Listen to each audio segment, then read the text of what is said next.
It was the last weekend of June in 1989 when 13-year-old Ethan Miller and his Boy Scout troop set off into the dense Montana wilderness. The forest was alive with the buzzing of cicadas, the rustle of leaves, and the distant calls of birds echoing through the pines. Ethan had been excited for weeks, bragging about the survival skills he'd learned and the trails he planned to conquer. But as the sun began to dip below the horizon on the second night, the campfire's warm glow revealed something chilling. Ethan wasn't among them. His absence was first dismissed as a prank, a boy hiding to scare his friends.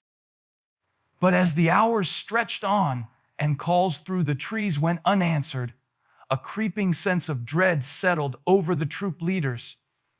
The search began immediately, with the scouts' flashlights cutting through the growing darkness like shards of silver. His tent was intact, his sleeping bag neatly folded, and all of his belongings accounted for. The only clue left behind was his backpack, carefully placed on a rock by the riverbank, untouched and perfectly arranged. It was as if someone had deliberately staged it, a silent message meant to be discovered. Local authorities were called in, helicopters circled overhead, and tracking dogs scoured the dense underbrush.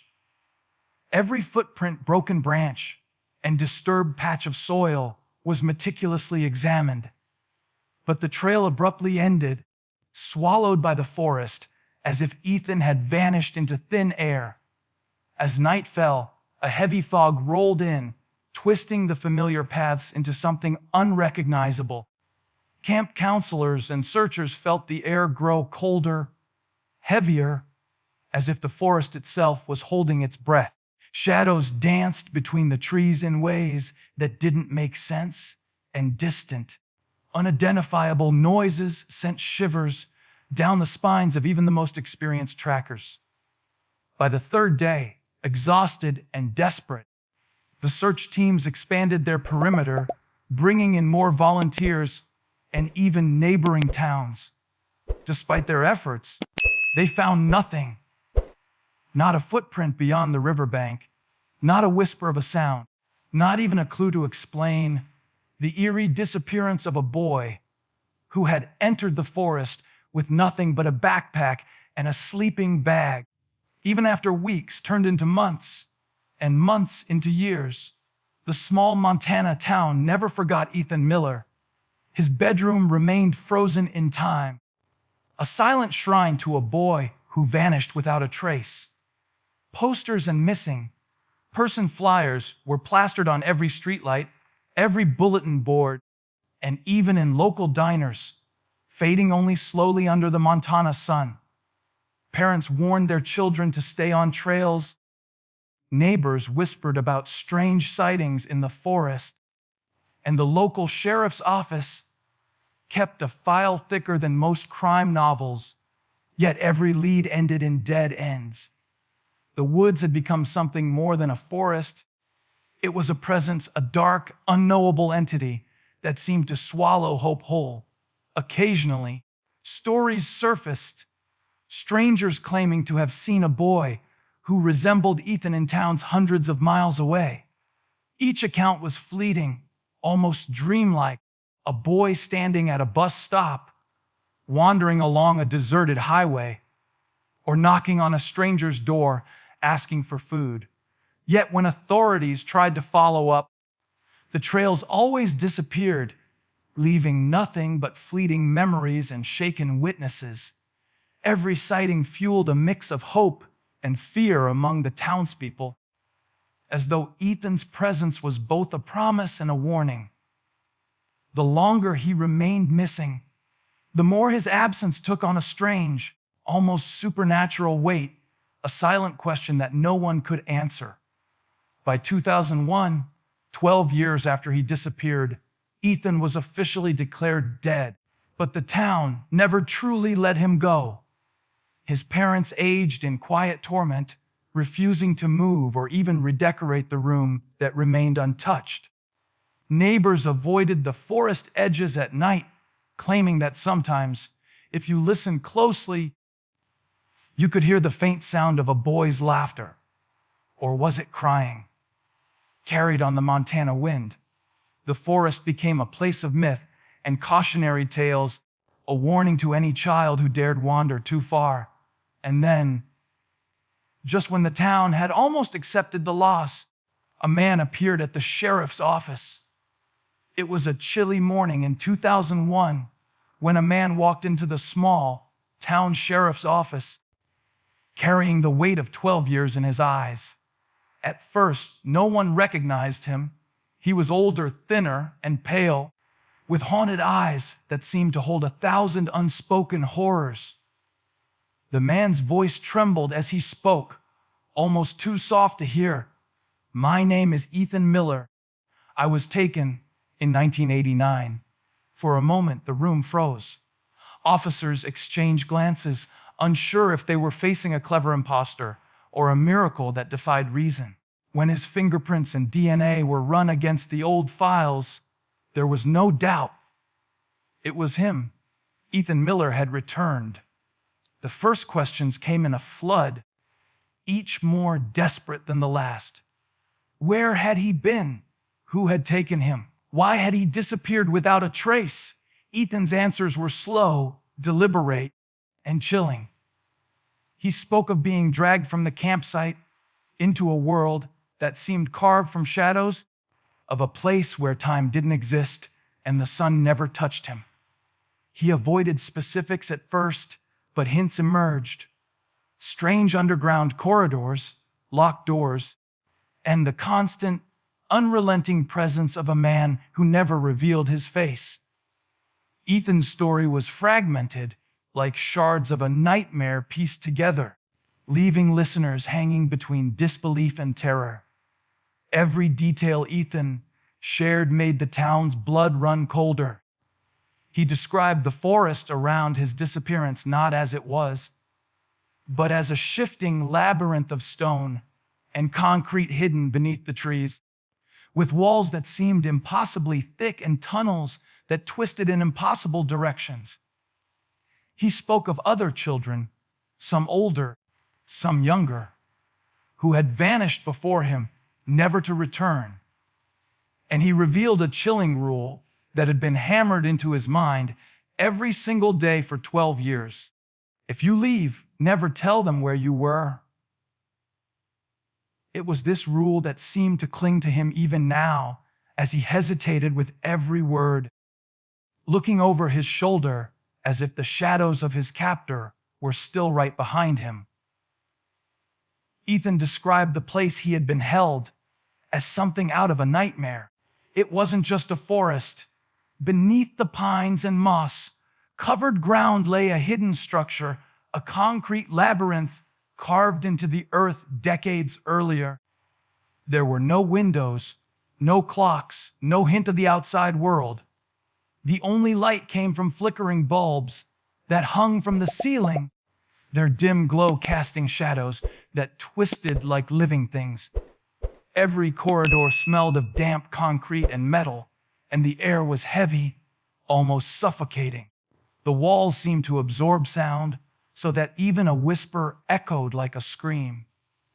It was a prison designed not just to confine the body, but to crush the mind, and Ethan had spent 12 years navigating its endless twists and turns. Inside that underground labyrinth, Ethan was never alone, yet he was isolated in a way that made companionship meaningless.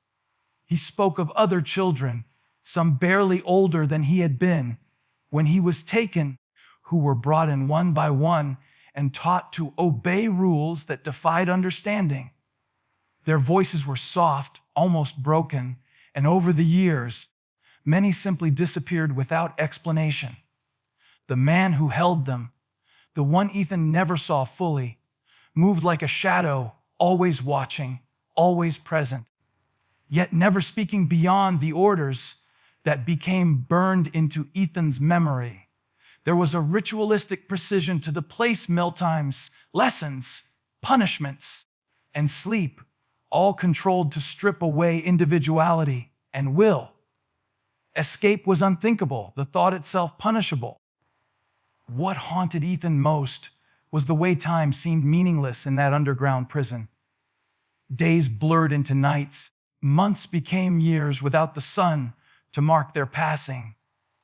Sometimes he would hear distant sounds, footsteps, laughter, or whispers. But when he ran to investigate, the halls were empty. The structure itself seemed alive, shifting in subtle ways that made it impossible to map or remember. He described walls that sometimes appeared where there had been none, doors that vanished if you stared too long, and corridors that led back to where you started. The terror wasn't just in the confinement. It was in the constant uncertainty, the feeling that the place was aware of him, and that the man who held him had designed it to break anyone who entered body or mind. After Ethan's return, authorities launched one of the most extensive searches in Montana's history, hoping to uncover the underground labyrinth he had described. Teams of investigators, equipped with metal detectors, ground-penetrating radar, and canine units, scoured every inch of the forest. They dug, measured, and mapped the land meticulously, yet every attempt to locate the hidden structure failed. It was as if the place had never existed, leaving investigators bewildered and frustrated. Ethan insisted that it was real, describing hallways and rooms with painstaking detail, but no physical evidence ever surfaced. The absence of proof only deepened the town's unease. If he had truly been imprisoned, then by what means could someone vanish without leaving a trace? Even more chilling than the search itself were the signs of trauma Ethan displayed in daily life.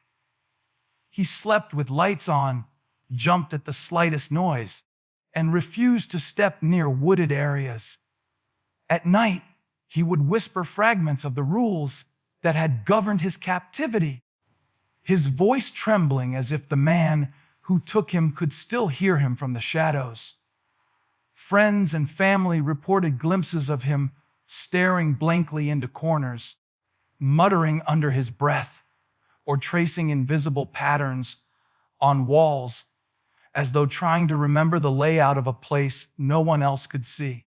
His presence alone seemed to radiate a subtle tension, a silent warning that something unseen was still very real, lurking just beyond comprehension. Then came the small, inexplicable events that unsettled everyone around him. Objects in his home would shift positions overnight. Lights flickered even when circuits were intact, and sometimes the faint sound of footsteps echoed in hallways where no one walked. On a few occasions, neighbors reported hearing a child's laughter carried on the wind late at night, eerily familiar yet impossible to place. Despite the official search's failure, Ethan's story had left an indelible mark on the town and investigators alike, a creeping fear that the labyrinth, or whatever controlled it, might still exist, patient and watchful, waiting for the next chance to claim another victim. As the years pass, the forest stands silent, guarding its secrets. Ethan Miller vanished once again, leaving behind only questions and a trail of fear. Some say he escaped the nightmare completely, but others whisper that the man who took him is still out there, watching, waiting. And in the dead of night, if you listen closely to the Montana wind, you might hear the faint echo of a boy's footsteps, running or being followed. Because some places never let you go. If you liked this video, don't forget to hit that like button, share it with your friends, and drop your thoughts in the comments below. Most importantly, subscribe and hit the bell icon so the next secret finds you first.